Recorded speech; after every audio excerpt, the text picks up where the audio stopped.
அப்போ உனக்கு சைடிஷ் வேண்டாமா? அப்பா போட்ட சப்பாத்தி தான் உனக்கு பிடிச்சிருக்கா? அக்கா வைக்கிற சைடிஷ் பிடிக்காதா? உனக்கு சப்பாத்தி பிடிக்குமா அது பிடிக்குமா?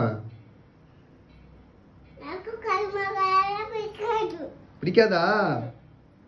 நீ சப்பாத்தி சாப்பிடுமா? சொல்ல குட்டி. அக்கா வைக்கிற கிரேவி தான் சாப்பிடணும். கிரேவி ஓகேவா? அசிங்கப்பட்டா சிவசங்கரி. மெயின் டிஷ் சப்பாத்தி நான் போட்டேன். சைட் டிஷ் வைக்க ரெடியா? ரெடி. ரெடியா? என்ன சைட் டிஷ் வைக்க போறீங்க? காய்கறிலாம் இருக்கப்ப காய்கறி சைட் டிஷ் தானே. காய்கறி அது என்னது கிரேவி. கரெக்ட். பேரு? பன்னீர் இருக்கு. பன்னீர் கிரேவியா?